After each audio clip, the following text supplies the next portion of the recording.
एक बच्चे का प्रश्न है, कह रहे हैं कि आत्मा क्या होती है। कितना सुंदर प्रश्न है। इस तरह का प्रश्न आना बड़ी अच्छी बात है, अच्छा लक्षण है। बच्चों को समझने के लिए आत्मा अर्थात मैं स्वयं, जैसे मेरे पास कपड़े हैं, ये मेरे कपड़े हैं, आज हैं कल चले जाएंगे, मेरे साथ नहीं रहने वाले, तो मैं कपड़ा नहीं हूं, मैं कपड़े से अलग हूं। वैसे ये मेरा हाथ है, अर्थात ये मैं नहीं हूं। ये एक दिन हाथ कट जाएगा, फिर भी मैं रहूंगा। अगर हाथ मेरा कोई काट ले, काट के उसको जला दे, नष्ट कर दे, फिर भी मैं तो रहूंगा। ये बाल मेरे हैं, लेकिन मैं ये बाल नहीं हूं, मैं इनसे अलग हूं। तो अगर इस प्रकार इस दृष्टांत को आप बढ़ाते जाएं कि मैं आंख नहीं हूं, मैं कान नहीं हूं, मैं नाक नहीं हूं, तो मैं शरीर भी नहीं हूं। ये शरीर मेरा है कुछ दिनों के लिए, जैसे कपड़ा मेरा है। तो फिर मैं कौन हूं? मैं आत्मा। जिन चीजों को या जो देख रहा है सब कुछ, जब मैं छोटा बच्चा था तभी मैं ही था, कोई और नहीं था। अभी कल्पना करूं तो मैं ही था, छोटा था लेकिन सब चीजों को देखता था। आज मैं युवक हो गया हूं, फिर भी सब चीजों को मैं ही देख रहा हूं। और कल मैं बूढ़ा हो जाऊंगा तब भी सब चीजों को मैं ही देखूंगा। और कुछ दिन बाद मुझे इस शरीर में से कोई निकाल लेगा, ये शरीर को मैं छोड़ दूंगा, फिर मैं कहीं और जाके दूसरी शरीर में बैठ जाऊंगा। जैसे एक घर में से निकलकर दूसरे घर में बैठ गए, तो हम नहीं बदले, हम तो वही हैं, घर बदल गया।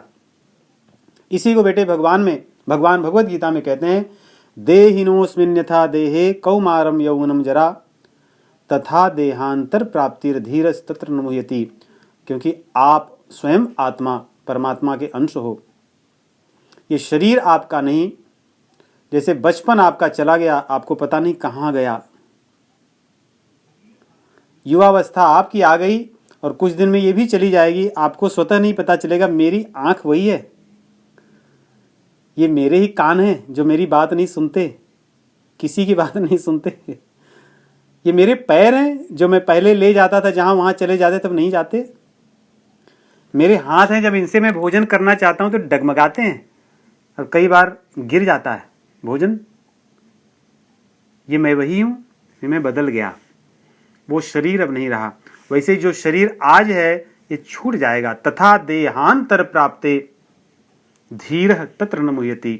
जो धीर होता है, जो स्वयं को देखने वाला होता है, जो आत्मा है, वो आप परमात्मा के अंश हैं, आप इन संसार से अलग हैं। तो इस प्रकार बच्चे को समझाने के लिए इस प्रकार से, और यही बड़ों को समझाने के लिए भी है कि हम संसार की कोई भी चीज़ नहीं है, यहाँ तक कि हम अपने शरीर भी नहीं हैं। हम तो भगवान के अंश हैं, सदैव रहने वाले हैं। सब कुछ नष्ट हो जाएगा, हम ज्यों के त्यों रहेंगे, हम दृष्टा रहेंगे, सब कुछ देखते रहेंगे। इस प्रकार एक दूसरा उदाहरण ऐसे समझिए, जब हम सो जाते हैं तो हमारी इंद्रियां या शरीर जो है ये तो विराम करते हैं, आंख कान नाक सब बंद हो जाते हैं। हालांकि कान तभी भी कुछ अंश तक अपना काम करता है, क्योंकि इसीलिए नाम बुलाओ तो आदमी जग जाता है। मन भी काम नहीं कर पाता इंद्रियों के माध्यम से, तो सपने में अपनी सब चीजें करता है, जिसको आजकल की भाषा में कहते हैं वर्चुअल। तो मन उसमें वर्चुअल करता है सब, एक अपनी कल्पना बना लेता है, सब करता है, घूमता है, तैरता है, खाता है, किसी से लड़ता है, कहीं पहाड़ से नीचे कूदता है, फिर अपना जाता है, स्विमिंग पूल में घूमता है, मंदिर जाता है, सब करता है, वो शांत नहीं बैठता। लेकिन जब आप उठते हो, तो अगर आप कभी कभी कहते हो कि आज नींद बड़ी आई, मुझे खूब आनंद आया नींद में, या कभी कभी कहते हैं कि सोया तो बहुत लेकिन नींद में आनंद नहीं आया, तो कौन है जो देखता है कि नींद में आनंद आया या नहीं आया? वो कौन है?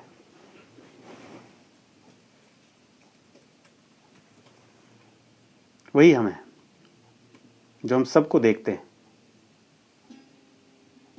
मन सस्तु परे बुद्धि, भगवान कहते हैं मन से आगे बुद्धि, बुद्धि से आगे अहंकार, और इस अहंकार से आगे बैठा जो देखता है सब कुछ।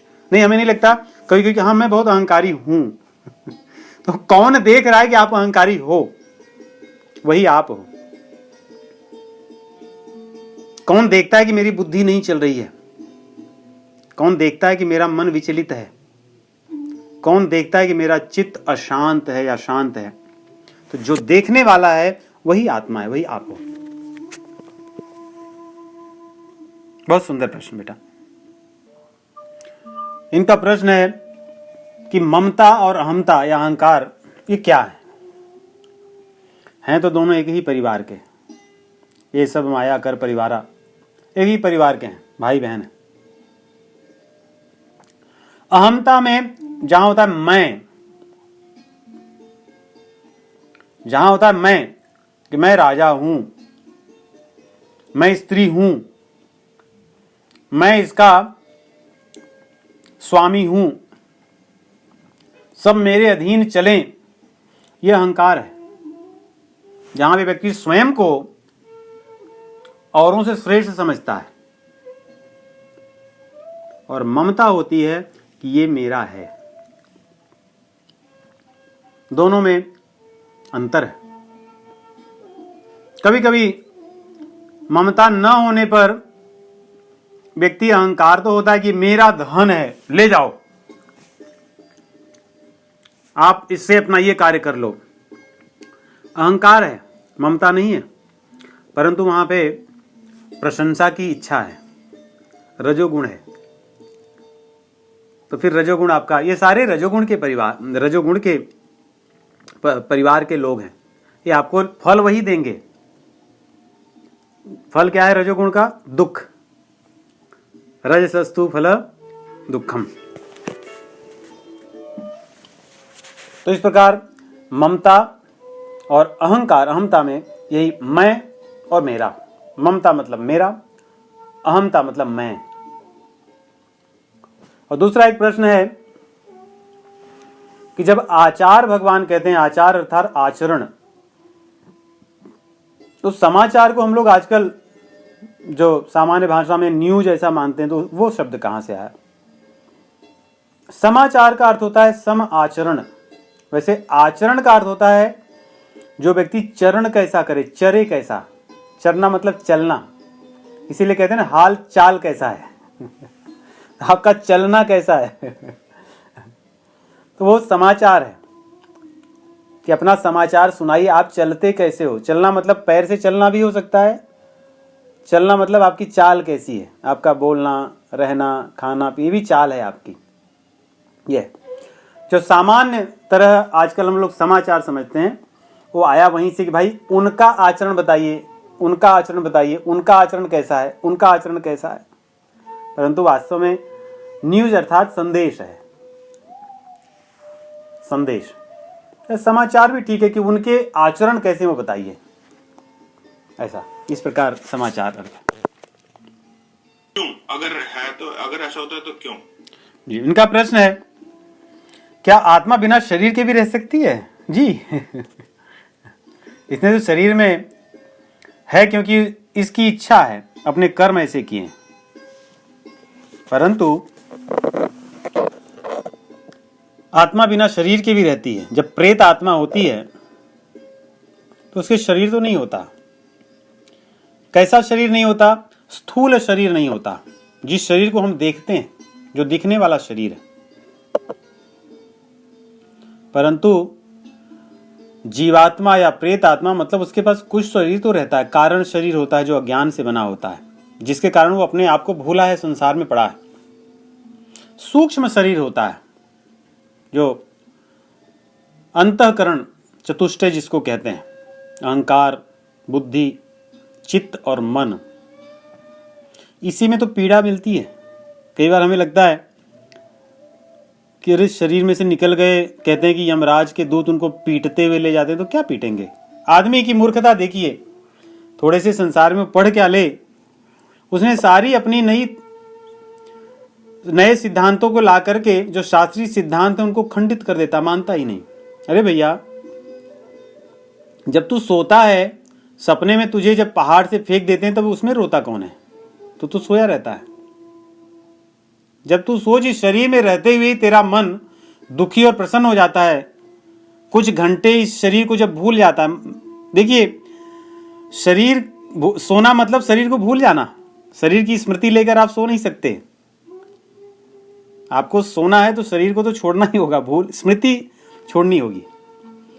उतने घंटे में ही आप कहाँ कहाँ भटकते हो, या तो आनंद लेते हो या फिर दुख भोगते हो।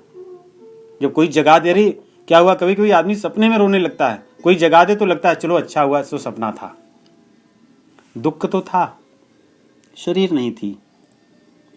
तो वैसे ही बिना शरीर के भी उसी को प्रेतात्मा कहते हैं, और वो कष्ट देने के लिए ही मिलता है। दूसरी चीज सोचिए, जितना ही आपका शरीर प्रेतात्मा का मिलता है, आपको कष्ट उतना मिलता है। इस मनुष्य शरीर में कितना कष्ट हो गया। कोई एक जोर से हथौड़ा सिर पे मारे तो आदमी मूर्छित हो जाता है, उसके बाद उसका कोई गला काट दे, उसको क्या पता चलता है, खत्म हो गया उसका सब, कुछ नहीं कर सकता। केवल एक हथौड़े की जो पीड़ा थी, जिस भी 10 सेकंड 20 सेकंड हुआ हो, वही पीड़ा उसके बाद तो उसका सब हो गया, मूर्छित हो गया, उसको आप काट दो। डॉक्टर लोग जो सर्जरी करते हैं तो करते नहीं, एक इंजेक्शन दे देंगे, आप मूर्छित हो गए, आपका जो चाहे सो काट दें, आप पड़े वैसे ही। तो जो स्थूल शरीर मनुष्य की है, इसमें पीड़ा कहाँ मिलता है ज्यादा, इसमें नहीं है। लेकिन जो कष्ट देने के लिए जो पीड़ा शरीर मिलती है, वही भूत प्रेतों की बहुत कष्ट होता है उनको। उससे भी अधिक कष्ट साध्य जो यमराज के यहाँ जो शरीर मिलता है। इसीलिए तो कहते हैं कि उस शरीर को आप काट डालो 100 टुकड़ों में, तड़पता है, फिर जुड़ जाता है। आग में आपको फेंक देंगे, उसी में पड़े तड़पड़ाओगे, लेकिन मरोगे नहीं, क्योंकि उस कष्ट को देने के लिए वैसी शरीर दी जाती है। हमारे शास्त्रों में वर्णन है, हर प्रकार के कष्ट के लिए हर प्रकार की शरीर दी जाती है। नहीं तो ये तो मूर्खों का विषय है, या उनका चिंतन है, अरे ये तो सब ढकोसला है। बड़ा साइंटिफिक है हमारे जो शास्त्र हैं। उन्होंने नहीं कहा कि भैया इसी शरीर में, बोले कि आप जितना ही कर्म अधिक करोगे, शरीर यातना शरीर वैसा ही मिलेगा। और एक तरह का यातना शरीर नहीं कि बस ये दे दिया ऐसे ही है, आपके कर्म के अनुसार वैसी शरीर मिलेगी, जिसमें वैसी पीड़ा को आप अनुभव कीजिए। इसलिए कभी इस भ्रम में न रहें। और इसीलिए कहा जाता है कि शरीर का उपयोग कीजिए मानव शरीर में। इसको इसीलिए आत्महत्या जघन्य पाप कहा गया हमारे शास्त्रों में, क्योंकि आत्महत्या जब हो जाएगी तो आपको शरीर नहीं मिलेगा, प्रेत आत्मा बनोगे, बहुत कष्ट का जीवन होगा, बहुत कष्ट की यातना, वो यातना असहनीय होगी। जब किसी की कृपा हो तो भले उससे मुक्ति हो जाए, परंतु उसका फल भी बहुत बुरा होता है। इस प्रकार प्रेतात्मा तो होती हैं।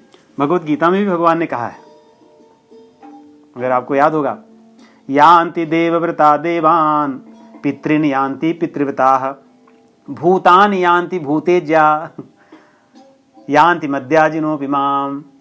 भगवत वाणी है, कहते हैं भूत पिशाच के यहाँ भूत पिशाच लोग जाते हैं, या भूत पिशाचों की पूजा करने वाले भूत पिशाचों के यहाँ जाते हैं। अर्थात भूत पिशाच हैं तभी तो भगवान कह रहे हैं। इसीलिए तो हनुमान चालीसा में लिखा, भूत पिशाच निकट नहीं आवे, महावीर जब नाम सुनावे। और आजकल के जमाने में आप गूगल कीजिए, भूत प्रेत के रिसर्च भी चल रहे हैं साइंटिस्ट द्वारा, आपको बहुत सी चीजें मिलेंगी पढ़ने के लिए, केवल सर्च कीजिए आप। तो इस प्रकार प्रेत आत्माएं या प्रेत शरीर तो होता है। एक और बेटे का प्रश्न है, बहुत सुंदर प्रश्न है, कि हमें स्वप्न क्यों आते हैं। स्वप्न, हम जिस चीज का चिंतन करते हैं वही स्वप्न में आते हैं। जैसे हम संसार में जब जागते रहते हैं, जागते हुए हम वही चीजें सोचते हैं, उनकी कामना करते हैं जो हम देखे हैं संसार में। यदि हमें कोई कहे कि 5 तत्व जो हैं, आकाश, वायु, अग्नि, जल और पृथ्वी, earth, water, fire, air and ether, इन 5 तत्वों के अलावा कोई छठा तत्व आप सोचिए, आप नहीं सोच पाओगे, क्योंकि ऐसा कुछ आपने अनुभव ही नहीं किया है, देखा ही नहीं है। आपको ज्ञान ही नहीं है। हम दिन में उन्हीं चीजों को चाहते हैं, उन्हीं क्रियाओं को करना चाहते हैं जो हमने अपने संसार में लोगों को करते देखा है, अनुभव किया है, उन्हीं को करते हैं। तो दिन में जिन चीजों को सोचेंगे बेटे, रात में जब सो जाएंगे तभी भी हमारा मन वही करना चाहेगा, क्योंकि सब चीजों का रस तो मन ही लेता है, कोई और नहीं लेता। जैसे अब जीभ खाती है, जीभ तो रस लेकर किसको देती है? कौन बताता है कि अच्छा है कि बुरा है? जीभ थोड़ी बताती है। जीभ तो उसको ले करके बता देती, मन कहता हाँ अच्छा है, ठीक है। अगर जीभ ही रस लेती तो मान लो किसी ने आपके पसंद का, आपके लिए सबसे स्वादिष्ट भोजन बनाया, उसके बाद आपको बुलाए और कहे कि लीजिए, आप तो बड़े नालायक व्यक्ति, लालची, लोभी हैं, ये लीजिए खाइए, आपके लिए बनाना पड़ता है, मुझे क्या करूं। तो भले आपके स्वाद का है, लेकिन आप उसका रस ही नहीं लोगे, क्योंकि आपका मन ही नहीं लेगा, आपका मन दुखी हो जाएगा। तो रस तो मन लेता है। इसलिए मन संसार में जिन चीजों में रस लेता है, आनंद लेता है, सो जाने पर भी उन्हीं चीजों को आनंद लेने के लिए जब इंद्रियों से नहीं कर पाता तो वर्चुअली करता है कि यही करूंगा, यहां घूम रहा हूं, टहल रहा हूं, मूवी देख रहा हूं, खा रहा हूं, पी रहा हूं, किसी से लड़ रहा हूं, वीडियो गेम खेल रहा हूं, सैर सपाटा कर रहा हूं, फ्लाइट में यात्रा कर रहा हूं। सारी चीजें वो जो जागते हुए इंद्रियों से करता है, सो जाने पर मन स्वतः से घूमते हुए सूक्ष्म रूप से करना चाहता है। तो एक प्रश्न है कि भगवत गीता में कहा गया कि जो आत्मा वो स्थाणु है, अच्छेद्योयम अदाह्योयम अक्लेद्यो शोष्य एवच नित्यः सर्वगतः स्थाणु अचलोयम सनातनः। कि जो आत्मा है वो स्थाणु है। स्थाणु मतलब होता है कि कहीं एक स्थान पर रहे, परंतु जब कोई जीव शरीर छोड़ता है तो हम कहते हैं कि वो चले गए। देखिए, एक होती है विशेषता, और यहां पे जो चले गए वो जीवात्मा की बात करते हैं। उसमें से जो आत्मा है, उस जीवात्मा जो था, जिसने अपने आप को उस शरीर में मान रखा था, वो शरीर छुड़ा दिया गया। जैसे आत्मा का, हर जीव का स्वरूप है कि भगवान का दास है, नित्य दास है भगवान का, परंतु उसने भगवान की दासता को छोड़कर संसार को अपना मान रखा, इसलिए भगवान ने उसको संसार में भोगने के लिए उसकी इच्छा अनुसार रखा हुआ है। तो ये उस शरीर में अपने आप को रखता है, मानता है। पुरुष प्रकृतिस्थो ही भुंक्ता प्रकृति जान गुणान, भगवान कहते हैं कारणम गुण संगोस्य सदा सद्योनि जन्मसु, कि उसने संसार को अपना मान रखा है, यहाँ के गुणों को अपना मान रखा है, इसलिए शरीर में रहकर के कष्ट को भोगता है, परंतु है तो भगवान का। भगवान कौन है? भगवान सर्वव्यापी है। उसी प्रकार उनकी जो अंश जो है वो भी सर्वव्यापी है। वो सर्वव्यापी, जो चेतनता है वो सर्वव्यापी है। जो चेतन गुण है ना आत्मा का, चेतन अमल सहज सुख राशि ईश्वर अंश जीव अविनाशी, तो चेतनता तो सर्वव्यापी है, परंतु जिसने इस शरीर को अपना मान करके भगवान से विमुखता कर ली तो उसको शरीर में रहना पड़ता है। और जब कहते हैं चला गया तो उसका जो सूक्ष्म शरीर होता है, जिसको अंतःकरण कहते हैं, चित्त है, बुद्धि है, मन है, इसको लेकर के वो कहीं और जाकर के दूसरे शरीर की इच्छा व्यक्त करते, दूसरे शरीर के लिए वहां पर जाता है तो उसका गुण सर्वव्यापी, परंतु जिसको उसने अपना मान लिया है वहां पर वो रहना चाहता है। उसके अंदर गुण तो है। जैसे मान लो किसी का घर हो, घर में वो व्यक्ति रहता हो एक स्थान पे, लेकिन उसकी उपस्थिति उस घर में सर्वत्र है। वो अगर उस घर में न भी हो तो भी कहेंगे ये उनका घर है, वहां पर वो व्याप्त हैं, वहां पर तो वो हैं। उसी प्रकार आत्मा सर्वव्यापी, अर्थात उसके लिए कोई बंधन नहीं है। जब कोई बंधन नहीं, सर्वव्यापी है, इसलिए आत्मा को भी भगवान कहें ये न सर्व मिदम ततम। जो आत्मा है उसके द्वारा भी सब कुछ वो सर्वत्र व्याप्त है। भगवत गीता में भगवान कहते हैं और भगवान अपने लिए भी कहते हैं, परमात्मा के लिए, कि मैं भी सर्वव्यापी हूं, कोई चीज मुझसे छिपी नहीं है। तो अपने कर्मों के फल को भोगने के लिए जीवात्मा जो सूक्ष्म शरीर के माध्यम से दूसरे शरीर की प्राप्ति के लिए या उसको ढूंढने के लिए, उसको पाने के लिए दूसरे स्थान पर, दूसरे शरीर में जाता है, दूसरे घर में जाता है।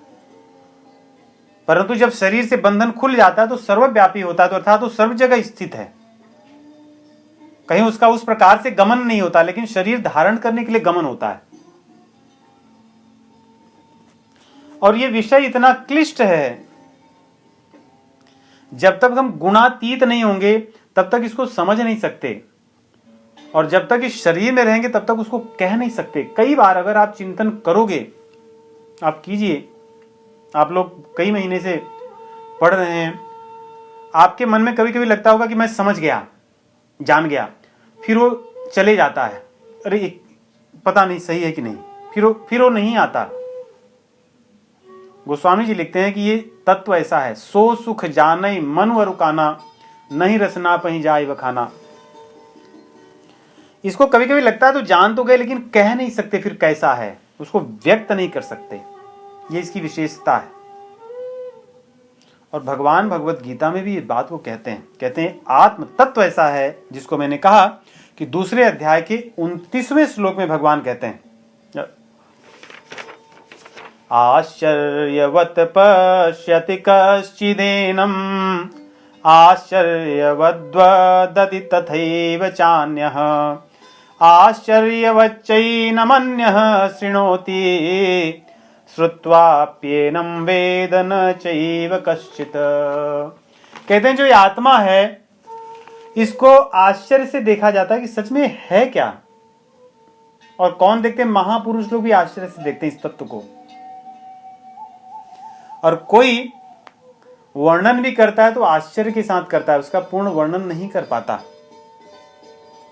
और कोई सुनता भी है तो सुनने के बाद आश्चर्य होता है, और कोई बहुत अच्छे से समझा दे, कोई बहुत अच्छे से कह दे, तभी भी ये विषय समझ में नहीं आता। यहाँ पे भगवान स्वयं कहते हैं कोई इसको नहीं जानता, क्योंकि इसको जानने के लिए गुणातीत होना पड़ेगा, तब देख पाएंगे। जैसे किसी व्यक्ति के हाथ पैर बांध करके हम कारागार में डाल दें तो कारागार के बाहर वो कुछ नहीं जान सकता क्या हो रहा है, केवल कल्पना कर सकता है। वैसे इसने स्वयं को इस शरीर में मान रखा है, इसलिए शरीर के बाहर, संसार के बाहर जो तत्व है उसको नहीं देख पाता, वो उसी में बंधन है। जैसे घोड़े को उसकी आंख के सामने पहना दिया जाता है कि भैया बस तू ऐसे ही देखेगा, इधर नहीं देख सकता। वैसे जो हम शरीर में अपने आप को स्थापित कर लेते हैं, शरीर स्थोपि कौन्तेय, जब शरीर में अपने आप को धारण कर लेते हैं तो शरीर के बाहर हम नहीं सोच पाते, उसकी कल्पना या उस तत्व का अनुभव नहीं कर पाते। इसीलिए इसको आत्म साक्षात्कार कहा जाता है। अपने आप को ही देखोगे कि मैं कैसा हूं, मैं कौन हूं। और क्लिष्ट विषय है, फिर भी आपका प्रश्न अच्छा, और भगवत गीता के माध्यम से जहां तक मेरी मति और गति है वो मैंने आपको बताने का प्रयास किया। राम राम। एक प्रश्न है 9वें अध्याय के 20वें श्लोक से, उसमें भगवान कहते हैं त्रिविद्या माम सोमपाह पूत पापा यज्ञैरिष्ट्वा स्वर्गतिम प्रार्थयन्ते ते पुण्यमासाद्य सुरेंद्र लोकम अस्नन्ति दिव्यान दिव्य देव भोगान। कि जो लोग सोम रस का पान करते हुए यज्ञ आदि इत्यादि करते हैं, वे लोग मुझे प्राप्त या अप्रत्यक्ष रूप से मेरी पूजा करते हैं। ऐसा है कि हमने संसार में जो देखा, जो सुना, वहीं तक हमारी सोच चलती है। हमारे शास्त्रों में इसका विस्तृत वर्णन है। सोमपाह, सोम प्रकार की एक वल्लरी होती है, इसका संतों ने इसका लक्षण दिया है। वैसे साधक संजीवनी में भी इसका वर्णन बड़ा सुंदर ढंग से आता है, उसमें भी आप पढ़ सकते हैं। एक प्रकार की वल्लरी लता होती है जो शुक्ल पक्ष और कृष्ण पक्ष में अलग अलग ढंग से बढ़ती है और घटती है, इसके लक्षण है। उसको पीने से व्यक्ति के भीतर सात्विकता बढ़ती है। एक प्रकार का समझ लीजिए जड़ी बूटी है, उसकी बात भगवान कह रहे हैं। और सांसारिक सोम रस नहीं, वो तो मद रस है, नरक रस है, जो लोग सोचिए कि जिसको पी करके व्यक्ति को ही नहीं पता रहता वो कौन है, गालियां बकता हो, कैसे घूमता है संसार में, तो वो सोम रस नहीं, वो तो गटर रस है। और लोग आजकल उसी को सोम रस समझे और इसीलिए उनके आचरण भी ऐसे हैं, उनकी गति भी ऐसी है। जी। एक प्रश्न है कि भगवान का आश्रय लेना हम बहुत सुनते हैं, भगवान का आश्रय लेना क्या है? भगवान के आश्रय लेना बहुत विस्तृत विषय है। हर चीज में भगवान को देखना, उनकी कृपा का अनुभव करना, ये भगवान का आश्रय लेना है। उनके नाम को जपना, उनके लिए अपने कर्तव्यों का निर्वहन करना, जीवन में जो अच्छा हो उनकी कृपा है ऐसा मानना, जीवन में परिस्थितियां अनुकूल न हो तो मेरे ही कर्म बुरे हैं परंतु भगवान फिर भी मुझे अपना बना कर रखे हैं, इस विचार को मानना। भोजन करना तो शास्त्रों के अनुसार, दूसरों की सेवा करना शास्त्रों के अनुसार, सही शास्त्रों का पठन पाठन करना इत्यादि सब भगवान का आश्रय लेना है। भगवान के जो भक्त हैं उनके साथ संगत करना भी भगवान का आश्रय लेना है। भगवान के शास्त्रों का पठन पाठन करना भी आश्रय लेना है। संसार में भगवान की ही लीला चल रही है, ये भी भगवान का आश्रय लेना है।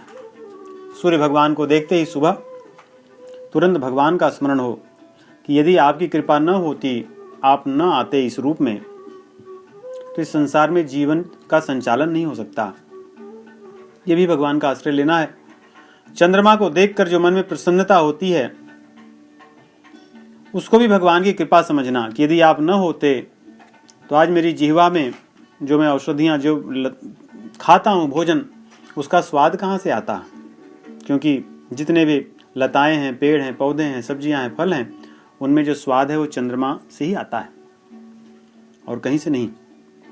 जल को पीते समय ये हो कि प्रभु यदि आपने जल न बनाया होता तो आज मैं क्या पीता, नहीं पी सकता था। अन्न को देखकर प्रणाम करना, भगवान इस रूप में आकर के मेरी क्षुधा को शांत करते हैं, ऐसा भाव रखना। तो इस प्रकार जो भी परिस्थिति हो, जो भी हमारी क्रियाएं हो, जो भी हमारे जगत के व्यवहार हो, सब में संसार को न देख करके भगवान को देखने की चेष्टा, देखने की लत, देखने की वृत्ति को बढ़ाना, यही भगवान का आश्रय लेना है। इसके विवरण और हो सकते हैं परंतु यही सिद्धांत है। एक प्रश्न है कि यदि हम कोई कार्य करें और कुछ वर्षों या कुछ समय के पश्चात हमें पता चले कि वो कार्य अच्छा नहीं था, तो उस कार्य से हम किस प्रकार का भाव या संबंध रखें। जीवन भगवान ने हमें कल्याण के लिए दिया हुआ है और कल्याण कैसे होता है, तमोगुण रजोगुण से अतिक्रमण करके ऊपर उठ करके सतोगुण में आना और उसके पश्चात सतोगुण में न बंध करके उससे भी ऊपर होकर के भगवान का अनुभव करना। यदि हमने कोई कार्य गलत किए हैं तो अर्थात हमने या तो उसको अपनी अज्ञानता से किए, किसी से प्रेरित होकर के किए। रजोगुण में आकर भी व्यक्ति कई बार गलत कार्य करता है और यदि हमें बाद में पता चले तो पहले तो उस कार्य से या उस कार्य से जिस व्यक्ति के जीवन में यदि गलत हुआ हो उसके भले के लिए प्रयास करना चाहिए और अपनी उस वृत्ति को, जो भी हमारी तामसी वृत्ति हो, राजसी वृत्ति हो, जिसके कारण ये हुआ हो, उसको तुरंत छोड़ देना चाहिए और पश्चाताप करना चाहिए कि इस प्रकार के कर्म मैं अब आगे नहीं करूँगा। हमारे शास्त्रों में सदैव आपने क्या किया है गलत कार्य, उसकी प्राथमिकता नहीं है। ध्यान से सुनिए इस बात को। आपने या आपसे क्या गलत हो गया इसकी प्राथमिकता नहीं है। आपको पता जब चल गया कि ये गलत है तो आपने उसके प्रति प्रतिक्रिया क्या की, उसके बाद आपने कैसा व्यवहार किया वो आवश्यक है। वाल्मीकि जी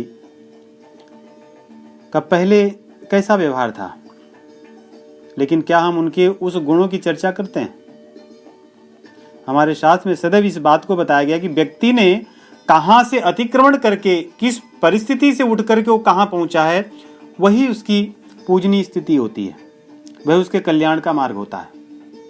इसलिए हमें जैसे ही पता चले कि ये कार्य हमारा गलत है, उसको छोड़कर पुनः पश्चाताप करके उस कार्य से अपना किनारा करना चाहिए और दूसरों की सेवा करके या जिससे हानि हुई हो उनकी सेवा करके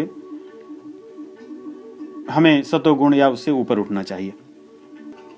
एक प्रश्न है, यदि कभी किसी परिवारजन का देहांत हो जाए तो परिवार के अन्य लोग उस दिवंगत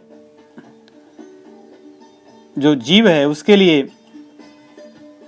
कुछ एकादशी का व्रत या इस प्रकार का संकल्प लेते हैं कि मैं 1 साल या इतने एकादशी व्रत करूंगा या अन्य प्रकार के जो सुकृत हैं उनको करूंगा। ये बहुत अच्छी परंपरा है और हम सभी को इसका पालन करना चाहिए। यही सनातन धर्म की विशेषता है। जीते जी तो हम सेवा करते ही हैं सभी की, जो हमसे दूर भी हो जाते हैं फिर भी हम उनके लिए करते हैं, क्योंकि हम उनके लिए करते हैं तभी तो हमारे लिए भी हमारी आने वाली पीढ़ियां करेंगी। इसलिए इससे संबंधित जितने भी संकल्प हैं, कर्म हैं, उन्हें अवश्य करना चाहिए। उसको करने से जो जाने वाला जीव है उसके आगे की गति में बहुत बहुत लाभ होता है। जैसे मान लो हमारे घर का कोई कहीं चले गया हो यात्रा पे और उनके पास पैसे नहीं है ज़्यादा, रास्ते में जा रहे हैं और आपको कहीं से पता चले और आप उनके खाते में पैसे भेजते रहो, तो जहाँ भी रहेंगे कम से कम भोजन और उनकी सुख सुविधाएं सब चीज़ें होंगी। उसी प्रकार हमारे पूर्वज, हमारे परिजन, हमारे आत्मीय जन अगर इस संसार से चले जाएं तो हमें उनके लिए भी पुण्य कर्म और आध्यात्मिक कर्म करना चाहिए। इसीलिए हमारे यहाँ परंपरा है इस तरह की चीज़ें करने की, भगवान के नाम को भी जपने की है और भागवत पुराण का पाठ भी करते हैं, इसीलिए कि जो दिवंगत जीव है उसका कल्याण हो जाए और उसका जो पिछले कर्म है उनसे उसको छुटकारा मिल जाए, तो अवश्य करना चाहिए। एक बहुत सुंदर प्रश्न है साधकों के लिए कि बहुत सारे व्रत हैं, फिर एकादशी के व्रत का क्या ऐसा महत्व है कि उसको सभी करते हैं, करने के लिए कहा जाता है? देखिए, एकादशी का महात्म्य बहुत है। पद्म पुराण में तो प्रत्येक एकादशी का महात्म्य कहा गया, और जिसका महात्म्य बहुत होता है उसको करने से लाभ तो बहुत मिलता है और न करने से हानि भी बहुत होती है। एकादशी के दिन हम वैष्णवों को अन्न ग्रहण नहीं करना चाहिए, क्योंकि अन्न में बहुत पाप भरा होता है और अन्न को ग्रहण करना गोमांस के समान इसलिए कहा गया कि वास्तव में गोमांस जो अभक्ष्य है उस दिन अन्न वैसे ही होता है, उसको नहीं ग्रहण करना चाहिए। दूसरी चीज, एकादशी को उस तरह समझिए जैसे आजकल सेल इवेंट्स होते हैं, किसी चीज की सेल लगी हो, 30% ऑफ, 50% ऑफ, कभी कभी लोग 70-90% भी ऑफ होता है, और कभी कभी बाय 1 गेट 2 फ्री, एक खरीद लो 2 ले जाओ। तो ये सोचिए कि भगवान ने अपनी तरफ से एक ऐसी व्यवस्था रखी है कि जिससे आप उस दिन अपने बहुत सारे पुण्य को अर्जित कर सकते हो और बहुत सारे पापों को नष्ट कर सकते हो। एक दूसरे जो व्रत करते हैं संसार में उसका तो फल छोटा सा होता है, वो मिलेगा और चला जाएगा। जैसे किसी ने व्रत रखा कि मुझे धन मिले, तो धन तो मिलेगा, चला जाएगा। मेरा स्वास्थ्य ठीक तो होगा, लेकिन फिर तो खराब होना ही है कि नहीं होगा फिर से, कि अब ठीक हो गया तो अब नहीं होगा, खराब होगा। उसी प्रकार संसार में मेरा ये काम बन जाए, बन तो जाएगा लेकिन वो काम तो एक दिन समाप्त होगा, बिगड़ेगा ही। परंतु जो एकादशी के व्रत का जो फल है वो अक्षुण्ण है, वो नष्ट नहीं होता, वो आपको आध्यात्मिक मार्ग में ले जाता है। इसी को भगवान भगवत गीता में कहते हैं कि जो इस मार्ग में आ जाता है उसको जो फल मिलता है वो फल नष्ट नहीं होता। त्रायते महतो भयात, कि बड़े बड़े भय से उसका उसकी रक्षा हो जाती है। तो ऐसे ही एकादशी का महात्म्य है। ये आपकी आध्यात्मिक पूंजी है। इससे आपके अंतःकरण में शुद्धि होती है, भगवान से प्रीति बढ़ती है, आपके पाप नष्ट होते हैं। इसलिए इस व्रत को जीव को अवश्य करना चाहिए। और जैसे इस दिन करने के फल हजारों गुने हैं, वैसे इस दिन करने वाली किसी भी क्रिया का फल हजारों गुना है। जैसे अगर किसी पाप को करने से किसी को एक चीज मिलने वाली है, तो इस दिन वही पाप करने से वो 1000 वो दंड मिलेगा। जैसे पुण्य हजारों गुना बढ़ जाता है, वैसे ही इस व्रत के करने से पाप भी हजारों गुना बढ़ जाता है। और हमारे शास्त्रों में ऋषि मुनियों ने संशोधन जो शोधन किया है, जो तप करके जो अनुसंधान किया है, उन्होंने बताया है कि जीवों के कल्याण के लिए सबसे श्रेष्ठ व्रत है। इस व्रत को सभी को करना चाहिए, सभी जीवों को करना चाहिए। इसीलिए कोई भी हमारे सनातन परंपरा में देखोगे, एकादशी की महत्व आज से नहीं, अनादिकाल से बहुत अधिक है और घर घर लोग इसको करते हैं। हम सभी को करना चाहिए। एक प्रश्न है कि हम अपने जीवन में बहुत सारे कार्य करते हैं, बहुत से रजोगुणी होते हैं, तमोगुणी होते हैं, सतोगुणी होते हैं। कैसे हम जानें कि कौन से कार्य कैसे हैं और कैसे सतोगुण की ओर जा सकते हैं? देखिए, सतोगुण, तमोगुण, रजोगुण, इनसे हम छुटकारा नहीं पा सकते। ये तो रहेंगे ही। सोना तो सतोगुण नहीं है, रजोगुण भी नहीं है, ये तमोगुण क्रिया है। बिना सोए आप रह ही नहीं सकते, इसलिए सोना तो है। परंतु कितना सोना है, कब सोना है और कब उठना है, ये हम कर सकते हैं। तो आप उस क्रिया में भले तमोगुण है, परंतु उस तमोगुण के प्रभाव से आप ऊपर उठ जाओगे। उसी प्रकार अज्ञानता तो जीव में रहती है, उसी के कारण तो शरीर धारण किया है। जो हमारा कारण शरीर कहते हैं, उसको अज्ञान ही कहा जाता है, जो कि तमोगुण का फल है। परंतु सत्संग से, शास्त्र अध्ययन से, भगवान के नाम को जप करके, साधना से इस अज्ञानता से ऊपर उठ सकते हैं। इस तमोगुण को बढ़ने नहीं देंगे कि जो है हम उससे ऊपर उठेंगे, प्रकाश की तरफ आएंगे। कई बार आदमी सोचता है, मैं नहीं देखा तो मैं नहीं मानता। भाई, देखा तो तू अपने परदादा को भी नहीं होगा, उनके पिताजी को भी नहीं होगा, अपने नाना के नाना को भी संभवतः नहीं देखा होगा, तो क्या नहीं मानता कि है? नहीं है, है ही है, होंगे ही। देखा तो बहुत से साइंटिस्ट लोग जो बड़ी सिद्धांत और थियरी बना दिए हैं, तो वो भी नहीं देखा है, लेकिन मानता तो है उनकी बात। जब फ्लाइट में बैठने जाता है तो किसी पायलट का लाइसेंस नहीं मंगाता कि मैं आपके लाइसेंस देखूंगा, आपकी डिग्री देखूंगा, तब आपकी फ्लाइट में बैठूंगा। हम उस ज्ञान से अज्ञानी तो रहते हैं, हमें नहीं पता होता है, लेकिन अपने विवेक से हमें जानते हैं कि नहीं, ये फ्लाइट में हम जा सकते हैं, इसमें नहीं जा सकते। हमारे नाना के नाना तो थे। वैसे ही भगवान को हम नहीं जानते, भगवान की बताई सभी बातों को हम नहीं समझते, उनसे अनभिज्ञ हैं। ये हमारी अज्ञानता है, ये तमोगुण है। परंतु सत्संग से, साधना से इससे ऊपर उठ सकते हैं। उसी प्रकार रजोगुण है, बिना रजोगुण में आए आप संसार की बहुत सी क्रियाएं नहीं कर सकते। संसार में संतान उत्पन्न, धन अर्जन इत्यादि सब रजोगुण के ही फल हैं। परंतु इसमें भी मर्यादाएं हैं। ये मर्यादाएं आपको उस गुण से प्रभावित होने से रोकती हैं। इसीलिए तो हमारे धर्म में सारी मर्यादाएं बनी हैं सब चीज़ों के लिए। तो उन मर्यादाओं के पालन करने से अपने आप जीव इन गुणों का उतना ही बंधता है जितना उसको आवश्यकता है। तब उसका अधिकतर या सब कुछ सतोगुण की तरफ जाता है, फिर धीरे धीरे वो गुणातीत होता है। तो इस प्रकार सभी को अगर हम देखें तो शास्त्रों के मर्यादाओं में, किसी के मार्गदर्शन में और सत्संग में रह करके नियम से अपने जीवन को जीने से इन गुणों से ऊपर उठा जा सकता है। और इनका त्याग कर देने से वही होता है जैसे कि कोई व्यक्ति बस कर दिया, जस्ट डू इट। ये भावना में रहने पे व्यक्ति तामसिकता से ही उत्प्रेरित होता है और उसके जीवन में कष्ट ही होते हैं और उसको पता भी नहीं चलता है। जैसे किसी को नशा करा दो और उसको कोई मारे 4 डंडे, उसको नहीं पता चलता जब तक कि उसका नशा न उतरे। वैसे तमोगुणियों का कौन संसार में सुखी है? आप देखिए, जिसके पास धन है, क्या वो धन का सुख ले पा रहा है? कई बार व्यक्ति दिन रात काम करता रहता है, उसकी बुद्धि यही नहीं आती कि मैं दिन रात जब काम करता ही रहूंगा फिर मतलब किस लिए कर रहा हूं, उसको वही नहीं समझ में आता।